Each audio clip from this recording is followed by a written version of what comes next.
Je suis tombée sur une de tes vidéos qui a été vachement critiquée, où tu encourageais les femmes qui étaient mariées avec leur mari, d'être des Nicki Minaj à la maison et d'un petit peu pimenter leur vie intime. Oui. Pourquoi, d'après toi, t'as eu des réactions bizarres comme ça? Déjà, les réactions négatives, c'était de la part de femmes. Tu te doutes bien que les hommes, ils étaient d'accord avec moi. Hein, c'était plus les femmes. J'ai eu des réactions, oui, on n'est pas obligé de se vêtir comme une pour faire plaisir à son mari. Oui, on peut être pudique, etc. En fait, moi, je pars du principe qu'une femme ne peut pas être pudique partout. Si t'es pudique dehors, dedans, en famille, tu vas péter les plombs tôt ou tard. Et il faut dire ce qui est, l'intimité dans un couple, je vais pas dire allez, on va dire que c'est 60%. Et franchement, je suis pas très fière de ces stats parce que moi, je suis plus quelqu'un axé sur l'intellect. Donc, en vrai, ça me fait de la peine que ce soit un tel pourcentage. Mais, factuellement parlant, l'intimité, c'est quand même super important dans un couple. Donc, si tu n'es pas épanoui dans ton couple, tu vas chercher cet épanouissement ailleurs que dans le cadre marital. Ton mari, ça se peut, il va regarder des films. Ça se peut, toi, tu vas commencer à avoir le regard qui divague un petit peu dehors. Donc, lâche-toi, c'est ton mari, c'est ta femme. Lâche-toi. Et les gens, maintenant, quand ça touche à l'intimité, ils osent plus en parler. Ils ont moins de gêne à aller tromper leur conjointe que de dire à leur conjointe, écoute, ça, j'aime pas, ça va pas. Parle. Ça va t'éviter beaucoup de problèmes, justement. Vous allez gagner, en épanouissement.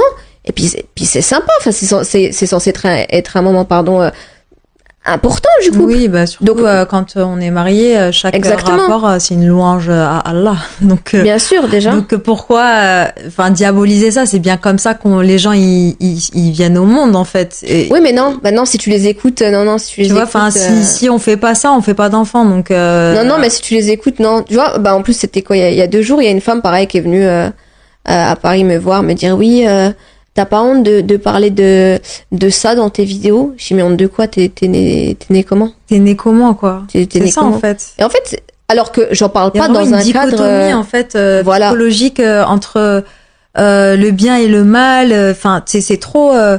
En fait, c'est parce qu'ils ont une vision de la sexualité, c'est-à-dire que ils font ça que pour avoir des enfants. Tu vois, par exemple, non, faux, moi j'y crois pas, ça. Oui, non, mais les générations d'avant, je pense. Les générations d'avant, c'était ça. C'est-à-dire que le plaisir de la femme, on en a rien à faire, on est à la lumière, on se regarde pas, on ne demande pas si t'as...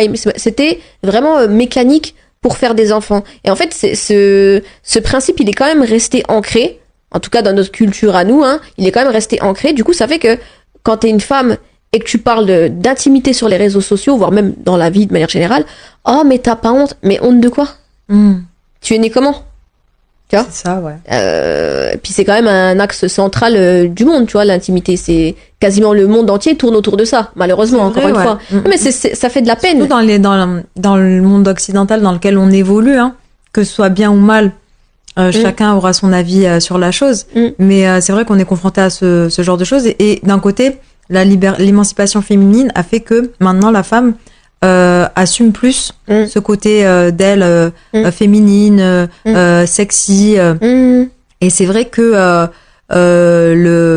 quand on est tiraillé par notre tradition et que on a envie de libérer la parole sur certains sujets, on va tout le temps se faire mitrailler par des personnes qui sont très conservatrices et qui veulent pas parler de ça, alors que à la base, c'est comme ça qu'on fait des enfants, qu'on procrée. Exactement.